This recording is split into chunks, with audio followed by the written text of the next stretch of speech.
네, 오늘도 주의 이름을 찬양하며 함께 예배드리게 되었습니다. 감사합니다. 우리 다 같이 일어나셔서 묵상으로 기도하심으로 예배를 시작하겠습니다.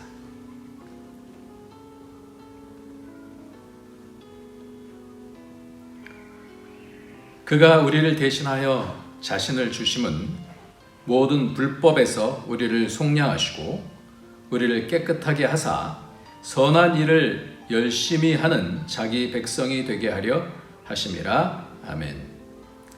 존귀하신 하나님, 죄와 사망의 가운데서 우리를 구속해 주셔서 구원해 주셔서 하나님 백성 되게 하시고 이제 하나님의 말씀과 하나님을 따라서 사는 하나님의 친백성으로 불러주시니 감사합니다. 하나님의 자녀들로 하나님의 얼굴을 더욱 영화롭게 해드릴 수 있는, 높일 수 있는 그런 삶을 살아갈 수 있도록 성령께서 인도하여 주시고 예배를 주장하여 주시고 변화되어 줄 수 있도록 축복하여 주옵소서. 예수님의 이름으로 기도합나이다. 아멘. 우리 다 같이 찬송가 70장 하나님께 찬송 올리시겠습니다. 찬송가 70장입니다.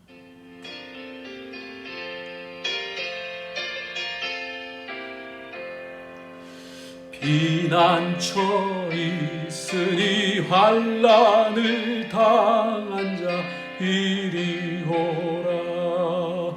강들이 변하고 물결이 일어나 산 위에 넘치되 두렵잖네.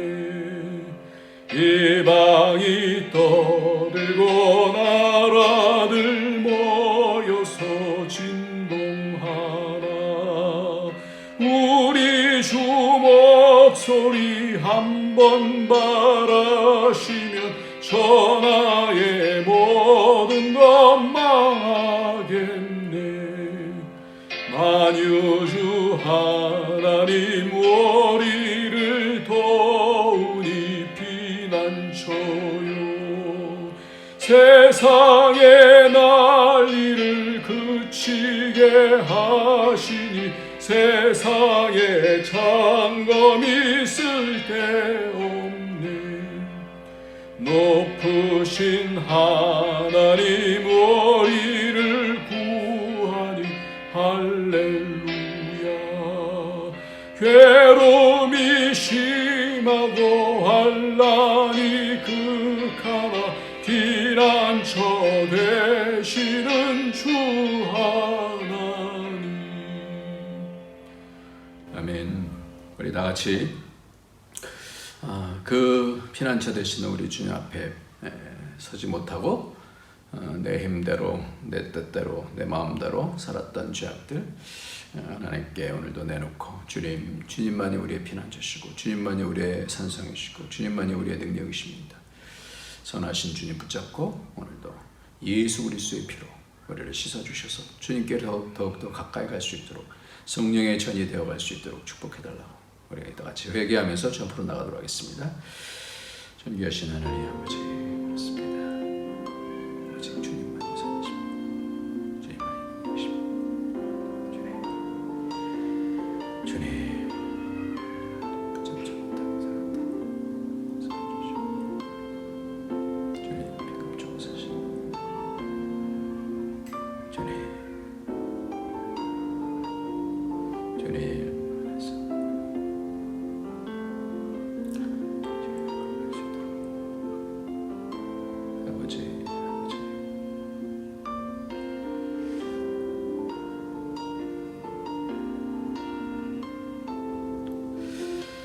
고맙고 감사하신 하나님, 우리의 삶을 통하여 우리가 얼마만큼 하나님께 가까이 가 있는지가 증명이 되어지는데 하나님 여전히 세상에서 하나님의 빛을 드러내지 못해 하나님의 얼굴을 가린 적들이 많이 있었음을 주님 불쌍히 여겨주시고 오늘도 내 뜻과 내 마음과 내 생각대로 살았던 죄악들을 예수의 피를 부어주셔서 오늘도 주께로 돌이키오니 불쌍히 여겨주셔서 정결케 하시고 맑게 하시고 그래서 하나님과 소통할 수 있는 그런 심령이 되어줄 수 있도록 주님 만져 주시옵소서. 그래서 새롭게 하여 주시고 성령의 전으로 점점 변화되어져서 주님의 성령의 뜻을 밝힐 수 있는 우리의 삶이 되어갈 수 있도록 축복하여 주옵소서. 죄를 용서해 주시는 예수님의 이름으로 기도합나이다. 아멘. 이 시간에는 우리 다 같이 하나님 말씀 보도록 하겠습니다. 마태복음 27장 말씀입니다. 하나님 말씀은 마태복음 27장입니다. 마태복음 27장 27절부터 31절까지 말씀하고요. 그리고 조금 떨어져서 39절부터 44절까지의 말씀을 보도록 하겠습니다. 우리 다 같이 마태복음 27장 27절부터 31절까지 말씀 먼저 같이 읽도록 하겠습니다. 시작. 이에 총독의 군병들이 예수를 데리고 관정 안으로 들어가서 온 군대를 그에게로 모으고 그의 옷을 벗기고 홍포를 입히며 가시관을 엮어 그 머리에 씌우고 갈대를 그 오른손에 들리고 그 앞에서 무릎을 꿇고 희롱하여 이르되 유대인의 왕이여 평안할지어다 하며 그에게 침 뱉고 갈대를 빼앗아 그의 머리를 치더라. 희롱을 다 한 후에 홍포를 벗기고 도로 그의 옷을 입혀 십자가에 못 박으려고 끌고 나가니라. 아멘. 그 다음에 우리 39절부터 읽습니다. 마태복음 27장 39절입니다. 시작.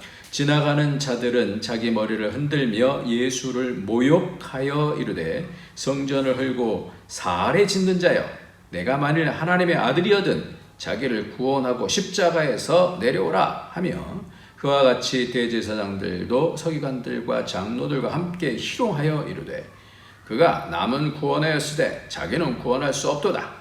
그가 이스라엘의 왕이로다. 지금 십자가에서 내려올지어다. 그리하면 우리가 믿겠노라. 그가 하나님을 신뢰하니 하나님이 원하시면 이제 그를 구원하실지라. 그의 말이 나는 하나님의 아들이라 하였도다 하며 함께 십자가에 못 박힌 강도들도 이와 같이 욕하더라. 아멘.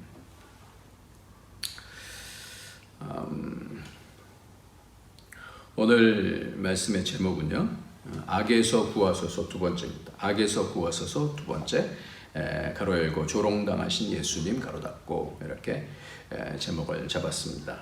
오늘 말씀을 보면 네 번이나 이 짧은 구절 안에서 네 번이나 조롱을 당하시는 그런 예수님이 나옵니다.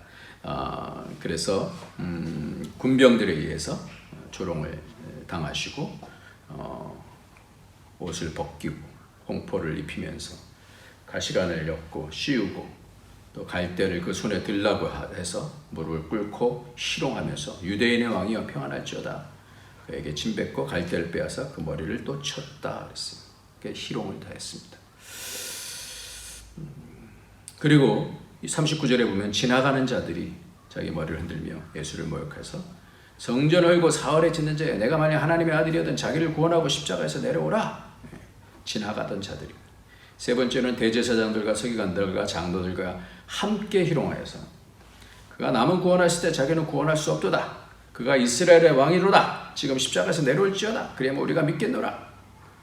그가 하나님을 신뢰하니 하나님이 원하시면 이제 그를 구원하실지라. 그의 말이 나는 하나님의 아들이라 하였도다. 이렇게 희롱했어요. 네 번째로는 십자가에 못 박힌 강도들도 이와 같이 욕했다. 이렇게 말씀하고 있습니다.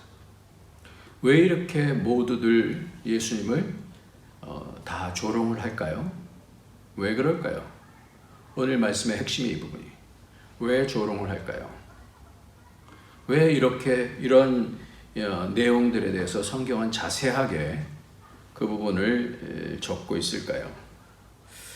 이렇게 지면을 할애해서 예수님의 고통에 대한 것뿐만 아니라 이 조롱에 대한 부분들에 대해서 이렇게 자세하게 적어 놓을까요? 악을 행하려면 악으로 가는 과정들이 있습니다. 그 악으로 가는 과정 속에서 자기 합리화를 해야 되거든요. 자기 합리화를 하기 위해서는 그 어떤 현상이 드러나게 되는데 그 현상이 바로 뭐예요? 조롱이에요. 여러 가지 방식을 통해서 조롱을 하게 됩니다. 그럼을 통하여서 나는 잘한 것이고 저 사람은 저렇게 벌을 받아도 싸. 그러면서 말로써 조롱을 하고, 그러니까 한번 해봐, 이렇게 조롱을 하는 것입니다. 살면서 어떤 핍박보다도 가장 힘든 것이 바로 이 조롱이에요. 남들이 나를 조롱하면 자존심이 깨어지게 되어지고, 사실이 무너지게 되어지고, 아무리 얘기를 해도 그것이 들려지지가 않습니다. 이 조롱과 희롱이라는 것이 얼마나 영을 망가뜨리고 사람의 마음을 망가뜨리는지에 대한 부분이 오늘 말씀 가운데서 나오는 거예요.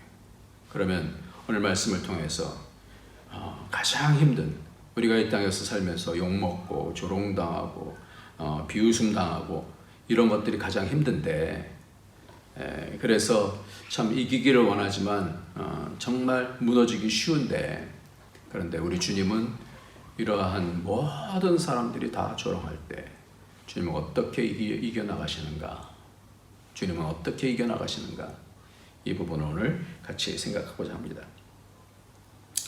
오늘 말씀 가운데서 우리가 보는 말씀은 지난주에 이어서 보는 말씀, 악에서 구하옵소서, 이렇게 사람들이 악에 빠지는 그런 과정들이 어떻게 되는가 하는 것을 보면서 우리는 악에서 어떻게 구해져야 되는가, 악에서부터 죄에서부터 구해지는 것은 우리 주님을 믿음을 통하여서, 죄를 씻음을 통하여서, 우리가 승리하신 주님을 통하여서, 그리스도가 되신 주님을 통해서 우리가 이기지만, 악에 대해서 구하옵소서라고 할 때는 이것이 자동적으로 악에서 구해지는 것이 아니다라는 거예요.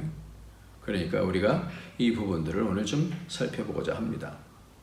지난주에 말씀드린 것처럼 빌라도는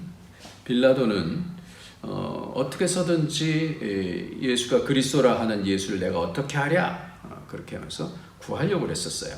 자기 아내의 얘기도 있었고, 그래서 어떻게 서든지 구하려고 했는데, 사람들은 내가 그리스도라 하는 예수를 어떻게 하랴, 논리도 없어요. 어떤 악에 빠지게 되어지면요, 지금 판단을 해야 되잖아요. 심판 자리잖아요. 최종 심판 자리인데 거기서 다른 얘기가 없어요. 모든 사람들이 한 마음으로 어떻게 하려 할 때 십자가에 못 박혀야 되겠나이다. 무슨 악한 일을 했니? 십자가에 못 박혀야 되겠나이다. 아무 성과가 없는, 근데 밀란이 나는 것이 두려워서 제대로 된 판단을 하지 않고 손을 씻은 물을 가져다가 손을 씻고, 나는 그의 피해에 대해서 나는 무죄하다. 너희가 당하라. 우리가 우리 자손에게 돌릴지어다. 끝. 재판의 끝이에요. 악에 빠지게 되어지면, 악에 빠지는 나라들은, 악에 빠지는 사회는 이렇게 공의가 서질 못합니다. 공의가 서는 나라가 하나님 나라고, 이 공의가 서지 못하는 나라가 되어지는 가는 것이 악에 빠지는 나라가 되어지는 것이죠. 논리도 없어요. 그래서 선하신 하나님의 말씀을 놓치면 이렇게 그리스도를 기다리는 이 사람들조차도 황당하게 같이 뭉치게 되어집니다. 서로 소리를 지르고 잔인해지게 되어집니다. 이래서 자신들이 그것에 대해서 책임지겠다라고 이렇게 얘기를 하게 되고 저주를 받게 되어집니다. 이것이 악의 성격이에요. 그래서 이렇게 죄는, 이 악은 중독이 되어지고 피폐해지게 되어지고, 그래서 악에 빠져서 헤어나오지 못하게 되는 그런 공동체가 되어지면, 그 악의 공동체는 나중에 심각한 하나님의 심판을 받게 되십니다. 그렇기 때문에 우리가 나 혼자뿐만 아니라 우리는 같이 살아가는 사회적인 그런 사람들이잖아요. 같은 공동체, 그리고 내 주위에 있는 사람들이 분별해 줄 수 있는 그런 사람들이 되어지면 그게 선한 공동체가 되겠죠. 그래서 오늘은 그 악이 이제는 어떠한 모습으로 진행되는가. 이제 이 재판 가운데서도 공의에 대한 재판이 이루어지지 않았잖아요. 그러니까 뭔가 이것이 찜찜한 거예요. 그러니까 어떻게 해서든지 이 부분에 대해서 넘어가야 되지 않습니까? 그 심판에 대한 집행을 하면서 그 자기 합리화를 해야 되는 그런 상황이 온 겁니다. 저희 노모께서 92세신데도 불구하고 매일마다 저녁 4시가 되면 예배를 드리시는데, 그래서 제가 종종 이렇게 연락을 해서 어머니 저를 위해서 기도해 주세요. 그러면서 우리 자녀들을 위해서도 기도해 주세요. 손주들 축복해 주세요. 이렇게 얘기를 하니까 그러면서 어떤 아이가 지금 조금 여러 가지로 상황이 안 좋은데 위해서 기도해 주세요. 이렇게 얘기를 하기도 하고 이제 그렇습니다. 축복해 달라고 이렇게 합니다. 그러면 어머니가 그 마음속에 이렇게 사람마다 다 있잖아요. 막 축복해주고 싶은 아이들도 있고 또 축복이 잘 나오지 않는 그런 아이들도 있잖아요. 그래서 제가 그런 여러 가지 대화 가운데서 이제 얼마 안 있으면은 주님을 배워야 되는 그런 어머니가 이제 선한 싸움을 싸우셔야 되거든요. 어머니도 저도 모든 사람들이 다 이 선한 싸움을 싸워야 되는 거예요.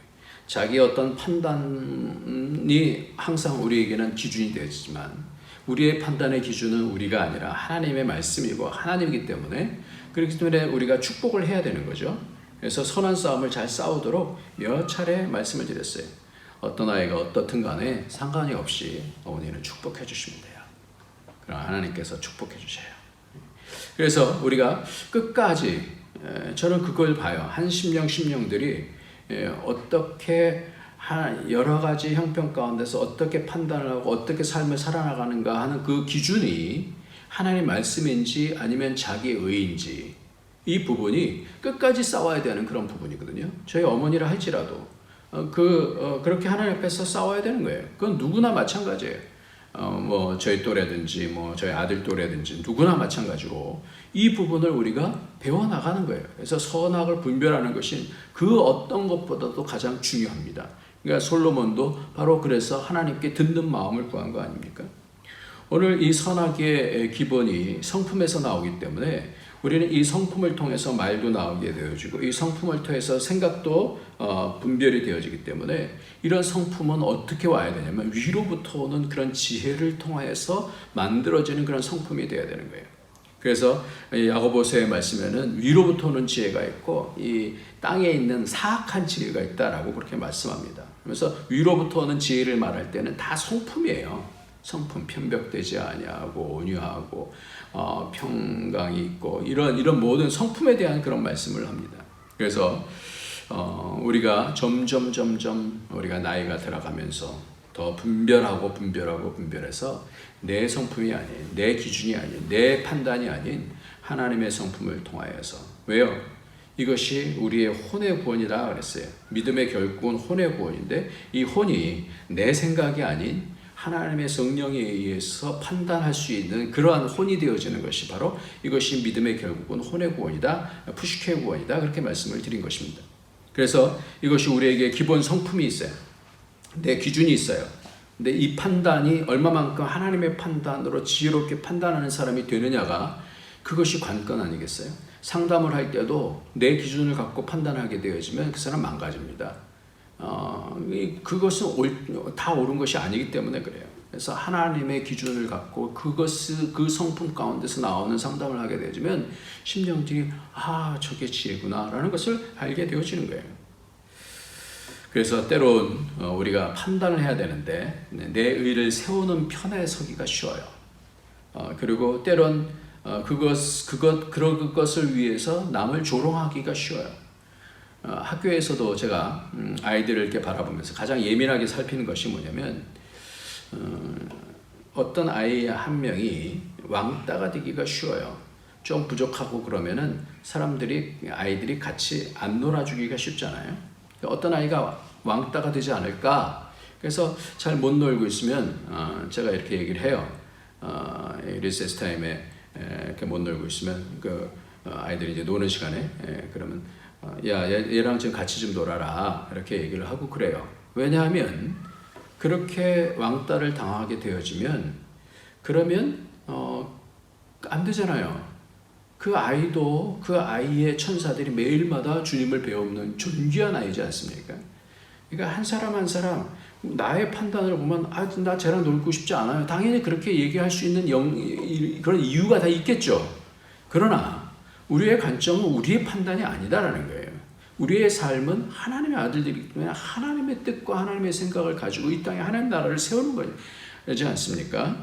그래서 우리가 나의 성품을 넘어서 하나님의 성품에 참여하는 자가 되어지는 것이, 그것이 결국 우리 믿는 자들의 가장 큰 목표지 않습니까? 악은 먼저 우리의 성품을 삐뚤어지게 만들게 하면서 악으로 전진하게 만듭니다. 그것이 뭉쳐지게 되어집니다.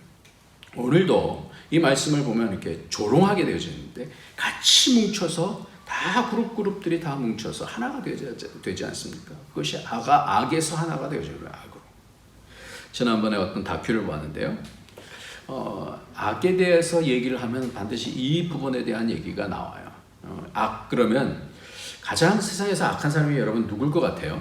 어떤 사람에 대해서 얘기할까요? 지난주에도 히틀러에 대해서 말씀을 같이, 히틀러를 반대하는 그런 목사님들에 대해서 말씀을 드렸습니다만은, 오늘 가운데서는 이 악이다라는 것을 얘기할 때 유대인들의 대부분의 사람들을 죽인 사람이 있어요. 그것을 맡은 사람이 있어요. 물론 히틀러가 맡았겠죠. 그런데 이 사람의 이름이 가장 많이 등장합니다. 악에 대한 논문 가운데서도 가장 많이 나오는 단어가, 이 이름이 바로 아이히만이라는, 아돌프 아이히만이라고 하는 그런 사람인데, 독일 나치 친위대 장교였었어요. 이 사람은 별 있고 그런 사람도 아니에요. 어떤 사람은 대령이다, 중령이다 그렇게 얘기를 하는데, 2차 세계대전 중에 독일과 독일 점령하에 유럽 각지에 있는 유태인들을 체포하고 강제 이주시키는 계획을 실행한 인물인데요. 이 아히만은 독일에 항복 후에 가족과 함께 아르헨티나로 도망쳐서 리카르도 클라멘트라고 하는 가짜 이름으로 생활을 했어요. 그러다가 1960년 5월에 이스라엘의 비밀 정보원에 의해서 체포를 당해서 이스라엘로 끌려오기까지 부에노스 아이레스 근교의 자동차 공장에서 기계공으로 15년이라는 세월을 살았어요. 그러다가 이제 잡혀갔고 1961년 12월에 예루살렘의 법정에서 아이에만은 유대인 학살의 책임을 느끼냐는 질문에 무죄라고 그렇게 자신이 그렇게 주장합니다. 이 사람에 대한 다큐를 영화로 나왔던가요? 다큐를 봤습니다. 봤는데, 이 내용을 어떻게 그렇게 몇백만이나 되는 그런 사람들을 죽일 수 있을까? 어떻게 이런 악이 있을까? 어떤 사람은 이렇게 얘기해요. 여기서 악에 대한 부분을 얘기할 때 또 이 사람 얘기가 많이 나오는데, 한나 아렌트라고 하는 사람은 예루살렘의 아히만이라고 하는 그 사람, 아히만이 이스라엘 법원의 재판을 받았을 때의 그 감상을 이렇게 얘기하면서 악의 평범성에 대한 얘기를 해요. 그러니까 이 사람은 그냥 위에 있는 상부의 명령에 맹종했기 때문에 이렇게 결과적으로는 이렇게 된 것이다 라고 하는 내용이 바로 한나 아렌트라고 하는 사람의 그런 주장이에요. 그래서 이 주장을 많이들 또 적용을 합니다. 아히만은 그러나 그렇게 명령만 순종한 게 아니에요. 악이다라는 것은 명령했기 때문에 다 들어야 된다, 어쩔 수 없다가 아니라, 이 사람은 더 그 부분에 대한 그 악을, 자발적인 부분에 대해서 이게 더 나갔던 그런 사람이에요. 그래서 이 악이 어떻게 발생하는지에 대한 부분을 이 사람을 잘 보면 알 수가 있습니다. 그래서 유대인들은 독일의 적으로 간주했고 유대인을 전부 죽여야 한다라고 하는 히틀러의 홀로코스트를 열광적으로 지지했던 나치 당원이었어요. 그래서 이 악의 평범성이 사고의 무능에서 온 것이다 라고 이렇게 얘기를 했는데, 그것만이 아니다라는 그런 내용들이 많이 나옵니다. 그래서 그 내용들을 이렇게 보면 그 도피 생활을 하다가 이렇게 잡혀와서 이야기한 그런 내용들이 있는데요. 이런 얘기가 있었어요. 친위대 동료이면서 출판업자로 활약했던 발렘 사센이라고 하는 사람과 인터뷰를 하면서 자신의 사상과 유대인을 학살한 것에 대해서 이렇게 얘기를 했어요. 이렇게 얘기했습니다. 당신에게 솔직히 말하겠습니다. 1천만 명의 유대인, 아니 지구상의 모든 유대인을 죽여야만 나와 동료들은 만족했을 것입니다. 그랬어야만 나와 내 동료들이 적을 절멸했다고 말할 수 있었을 테니까요. 난 단순하게 명령을 수행하는 자가 아니었습니다. 만약 그랬다면 난 그저 멍청한 놈에 불과했을 것입니다.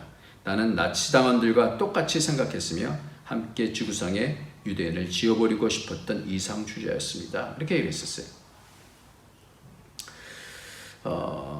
그렇기 때문에 그 심판대 앞에서는 나가 한 것은 없다. 나의 권한은 거의 배달부와 같은 역할을 한 것이고 나는 한 것이 없다라고 이렇게 얘기를 했었는데 아니다라는 거예요. 그리고 맨 마지막에 죽을 때 이렇게 얘기를 했습니다. 독일 만세, 아르헨티나 만세, 오스트리아 만세. 나는 나하고 연고가 있는 이 세 나라를 결코 잊지 않을 것이다. 나는 전쟁 규칙과 정부 명령에 따랐을 뿐이다. 나는 준비되었다. 그러면서 참관자들에게 다시 추가로 이렇게 얘기했어요. 여러분 또 만납시다. 이게 운명이라는 거예요. 나는 지금까지 신을 믿으며 살아왔고 신을 믿으면서 죽을 거예요. 이 부분이 가장 힘들어요. 신을 믿었다는 것은 하나님을 얘기하는 것이죠. 이 사람은 가톨릭 신자였으니까 신을 믿으며 살아왔고 신을 믿으면서 죽을 거예요. 그야말로 그는 히틀러를 통해서 하나님 나라가 온다라고 했던 그 부분들에 대해서 철저하게 믿었던 그런 사람이 아닌가 소름이 끼칩니다. 우리에게 악은 먼 것일까요? 가까운 것일까요? 그는 왜 선악에 대한 분별을 이렇게 했을까요? 오늘 본문에서 예수님 주위의 사람들 중에 예수님을 따랐던 사람들도 있었다라는 거예요. 호산나 호산나 했었던 사람들도 있었다라는 거예요. 얼마나 많이 있었는지는 모르겠습니다만 그 많은 사람들이 갑자기 변하게 되어졌어요. 환경이 변하게 되니까 갑자기 변하게 됐습니다. 그러면서 예수님을 조롱합니다. 오늘 말씀 가운데서 특별히 왜 조롱하게 되는가 라고 하는 그런 내용을 좀 살펴보고자 합니다. 왜 이렇게까지 조롱을 해야 되는가? 왜 이런 이벤트를 만드는가? 라는 거예요. 왜 이런 이벤트를? 오늘 말씀을 보면요. 옷을 벗기고 홍포를 또 준비를 해요. 아니 이렇게 그 홍포 그 당시에는 왕이 입는 옷이었기 때문에 그거는 굉장히 비싼 옷이거든요. 뭐 꼭 그 왕이 입는 그런 가치의 것 아니라 하더라도 물질과 시간을 들여서 그것을 구해오고 그러한 계획을 했다라는 거 아니에요?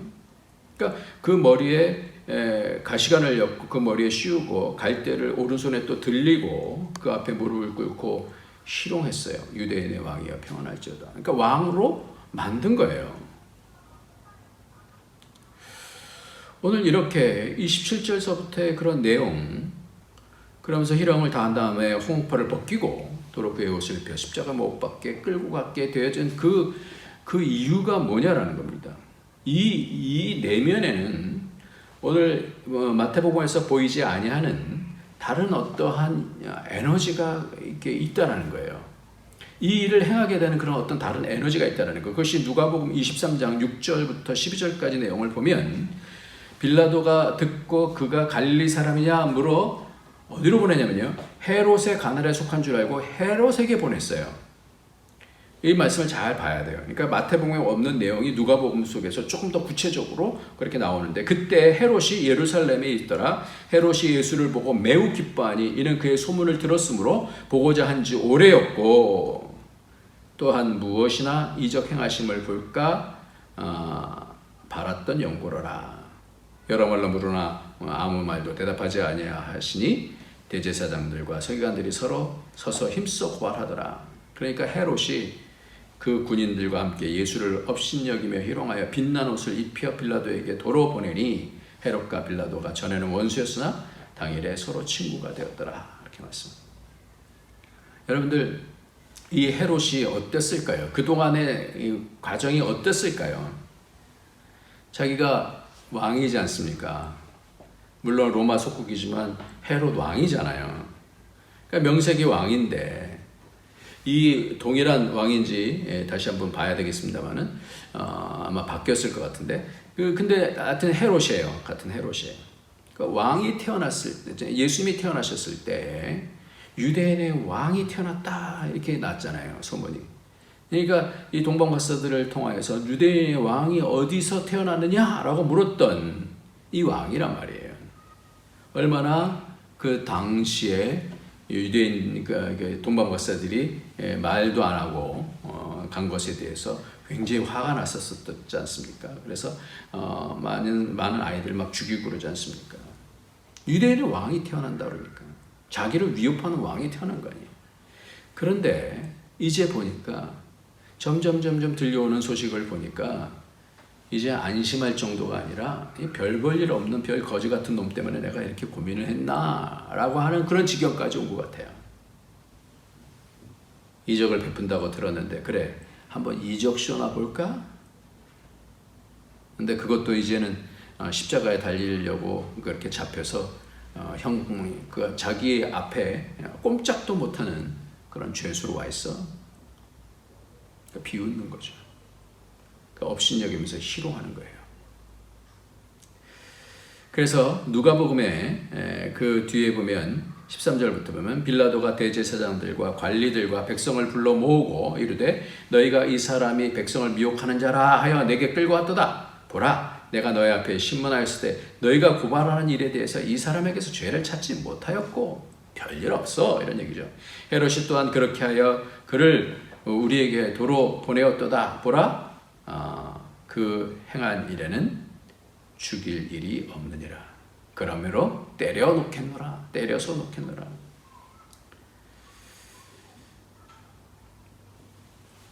어떤 거예요?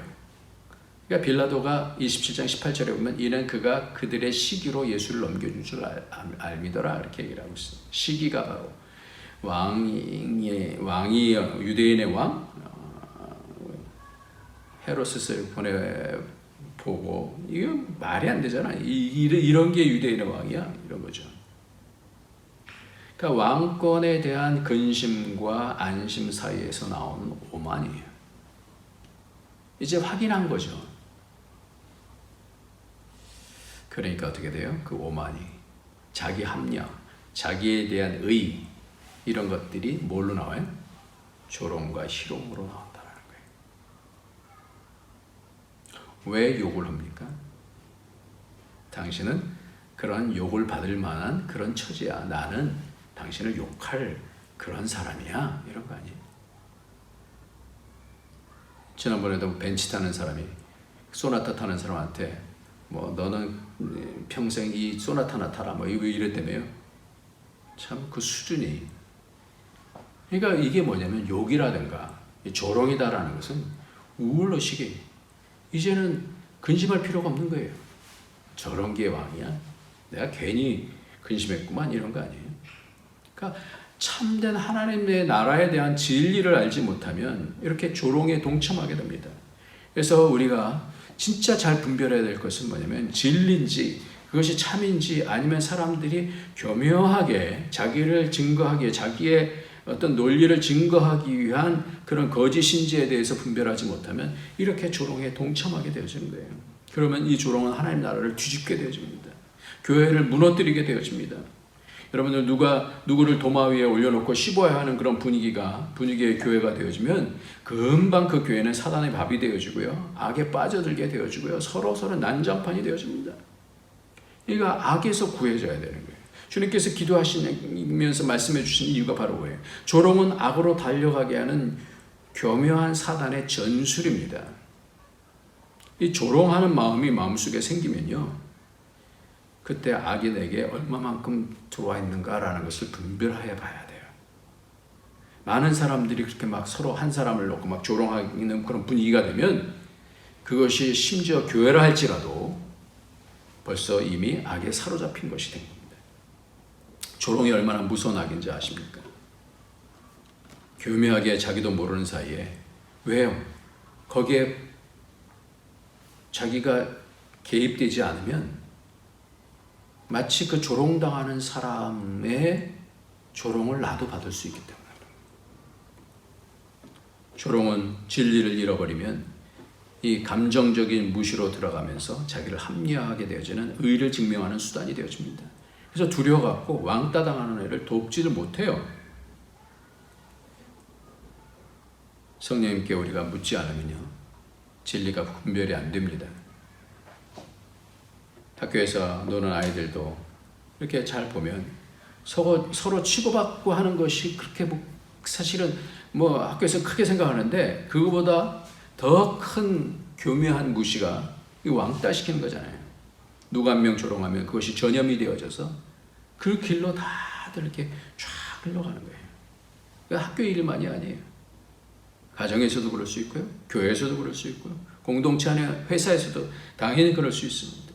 그렇게 되어지면 그 공동체는 망가지게 되어지는 거예요.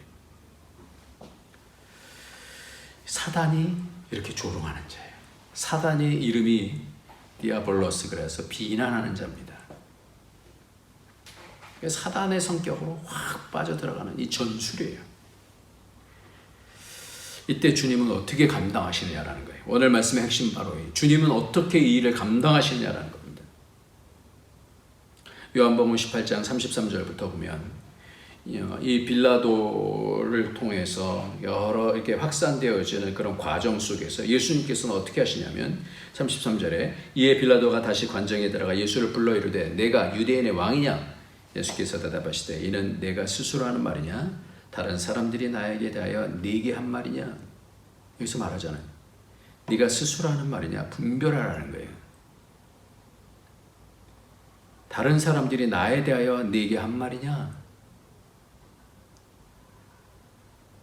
판단을 할 때는 진리로 판단해야지 사람들에 대한 말로 판단해서는 안 된다는 거죠. 35절에 빌라도가 대답하되 내가 유대인이냐? 내 나라 사람과 대제사장들이 너를 내게 넘겼으니 내가 무엇을 하였느냐?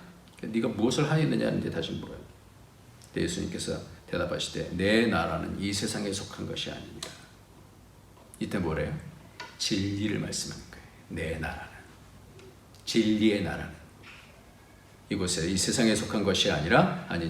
만일 내 나라가 이 세상에 속한 것이었더라면 내 종들이 싸워 나로 유대인들에게 넘겨지지 않게 하였으리라. 이제 내 나라는 여기 속한 것이 아니니라. 빌라도가 그러면 내가 왕이 아니냐? 내 말과 같이 내가 왕이니라. 이를 위하여 태어났고 이를 위하여 세상에 왔나니. 아무리 옆에서 조롱한다 할지라도 진리를 붙잡고 가는 거예요. 주님께서는 이걸 위해서 오신 거잖아요. 이 땅을 다스리시기 위해서, 왕으로서 다스리시기 위해서 그 진리에 대하여 증언하여 하려 함이니라 라고 이렇게 말씀하는 거예요. 무릇 진리에 속한 자는 내 음성을 듣느니라. 알아듣는 거예요. 근데 진리에 속하지 않았기 때문에 많은 사람들이, 심지어는 성경을 연구하는 율법학자들까지도, 서기관이라고 하는 율법학자들까지라도 도매금으로 이렇게 넘어가는 거예요. 그러니까 빌라도가 이르되 진리가 무엇이냐? 굉장히 중요한 메시지죠. 우리가 진리에 속하지 않으면 예수님도 조롱하게 돼요.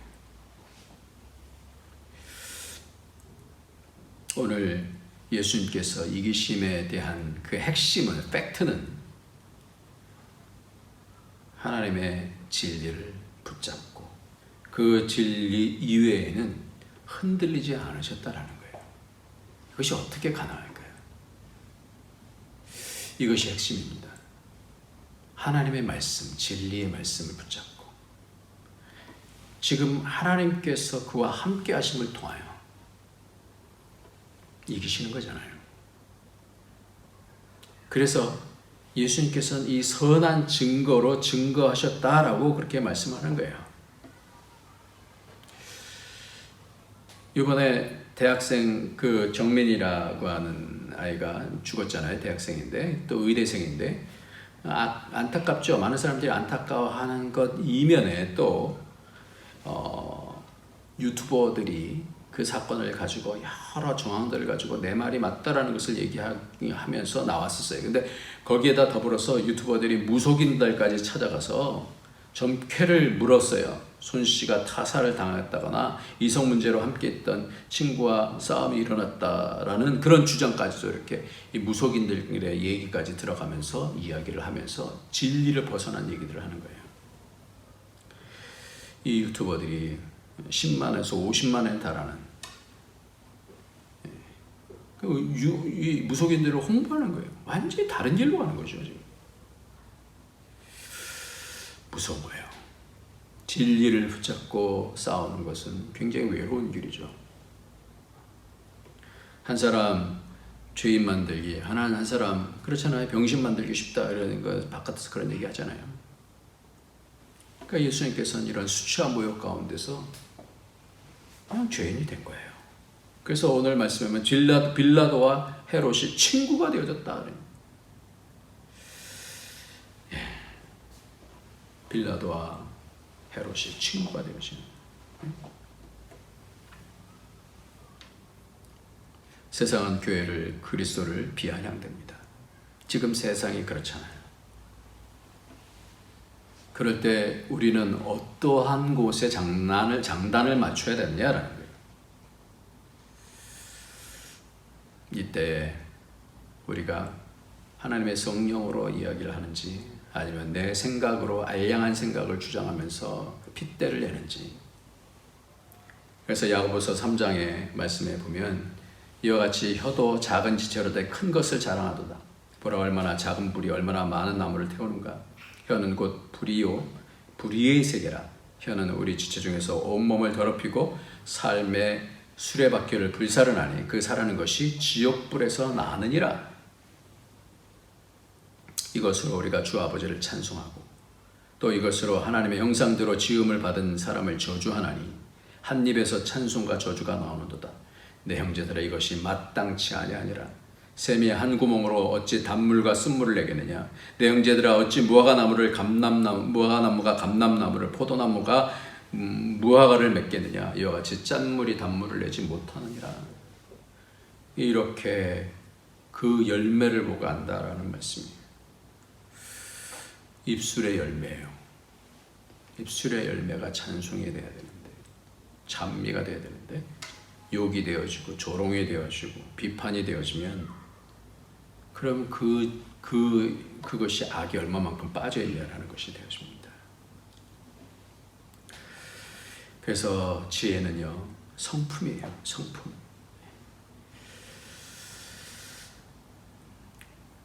여러분들 심령이 어떻게 죽습니까? 마음이 어떻게 죽어요? 비난받으면 죽어요. 사람들이 막 비난받으면 죽어요. 그래서 얼마나 많은 연예인들이 막 이 비난 가운데, SNS의 비난 가운데서 많이 죽어갑니까? 조롱당하면 심령이 영도 죽어요. 피폐해지게 되죠.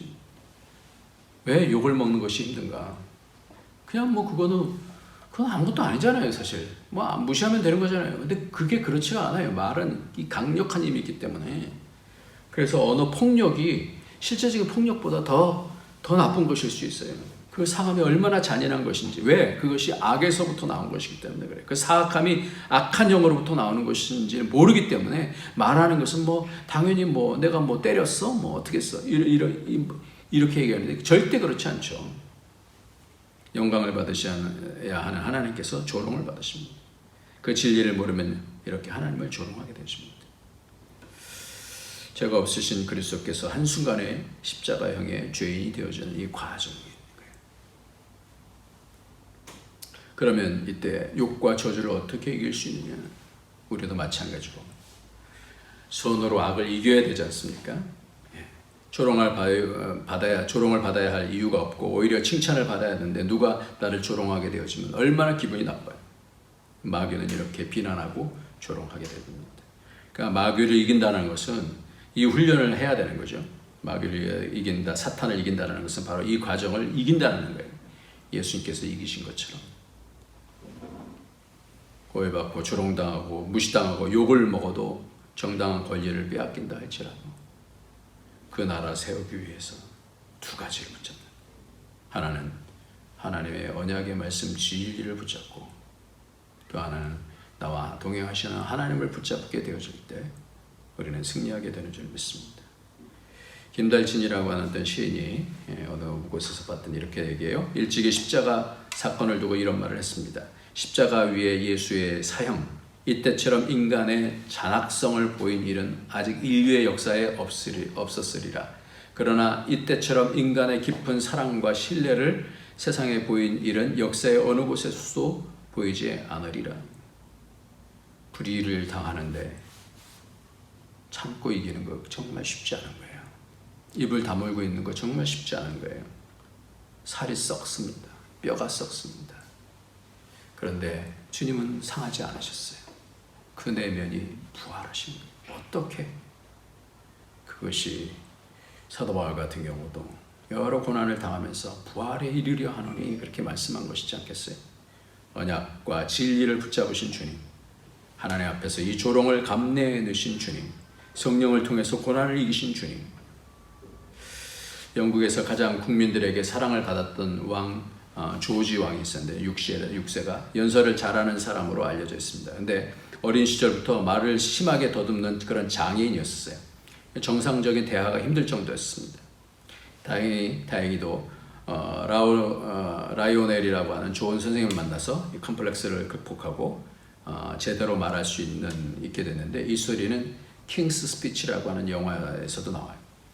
조지 6세가 왕위로 올랐을 당시 히틀러는 선전포고도 없이 시시때때로 런던을 공습했고 모든 영국 국민들은 겁에 질려 있었어요.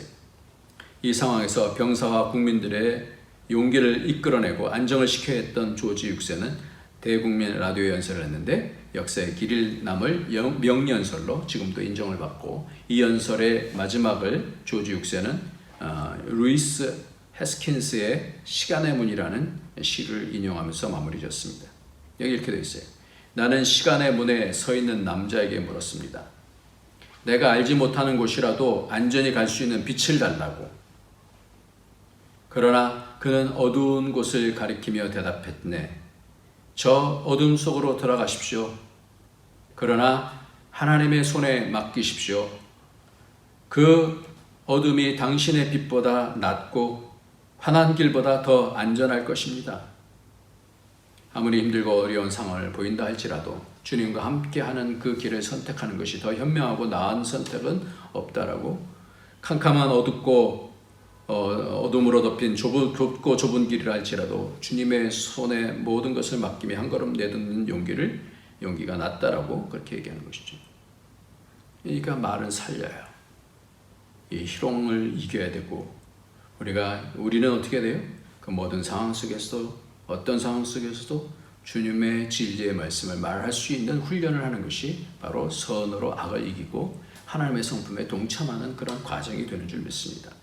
두 말씀만 보겠습니다. 유다서 1장 15절부터 16절 말씀에 이는 무사람을 심판하사 모든 경건치 않은 자가 경건하지 않게 행한 모든 경건치 않은 일과 또 경건치 않은 죄인들이 주를 거스르려 한 모든 완악한 말로 말미암아 그들을 정죄하려 하심이라 하였느니라.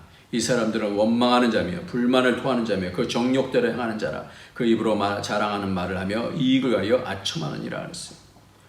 주님께서는 심판하시는데 세 가지로 그랬어요. 경건치 않은 자가 경건치 않게 행한 모든 일과 경건치 않은 자가 죄인들이 주를 거스르려 한 모든 완악한 말로 말미암아 심판을 받는다 그랬어요. 그래서 디모데전서 6장 13, 14절에 보면 12절부터 보면 믿음의 선한 싸움을 싸우라. 영생을 취하라. 이를 위하여 내가 부르심을 받았고 믿음의 선한 싸움을 싸우라. 영생을 취하라.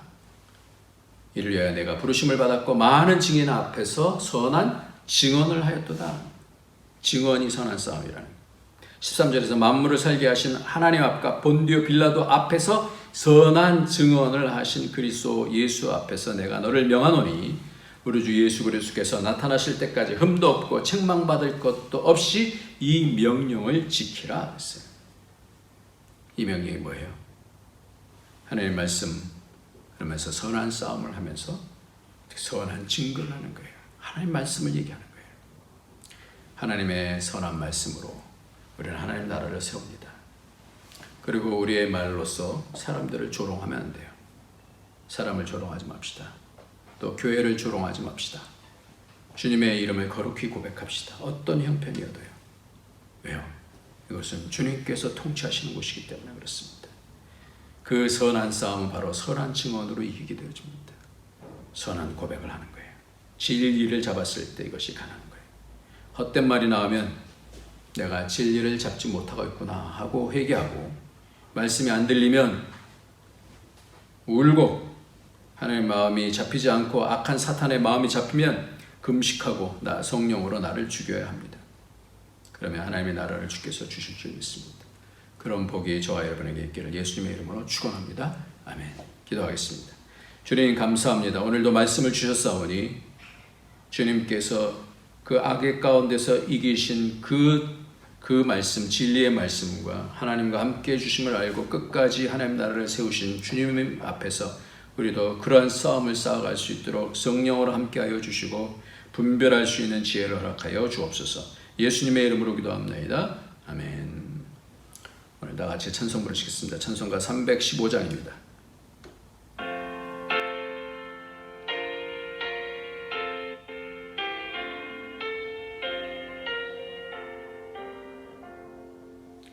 내 주 대신 주를 참 사랑하고 곧 그에게 죄를 다고합니다. 그는 은혜를 주신 내 예수시니 이전보다 더욱 사랑합니다. 주 날 사랑하사 구하시려고 저 십자가 고난 당하셨도다. 그 가시관 쓰신 내 주 배우니 이전보다 더욱 사랑합니다. 내 평생에 힘쓸 그 큰 의무는 주 예수의 덕을 늘 기림이라. 숨쉴 때에까지 내 할 말씀은 이전보다 더욱 사랑합니다. 그 영광의 나라 나 들어가서 그 풍성한 은혜 늘 감사하리. 금멸유관 쓰고 나 찬송할 말 이전보다 더욱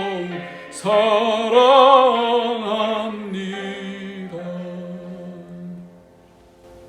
하나님, 오늘도 주 앞에 드린 모든 예물과 헌신과 또 삶을 주께서 받아주시고 귀하게 하나님 사용되어 줄 수 있도록, 귀하게 앞으로 더 전진해 나가며 하나님 나라를 세울 수 있도록 축복하여 주시고, 가정을 붙잡아 주셔서 가정 가운데 천국에 올 수 있도록 성품도 만져주시고, 선으로 악을 이길 수 있도록 성령으로 축복하여 주옵소서. 예수님의 이름으로 기도합나이다.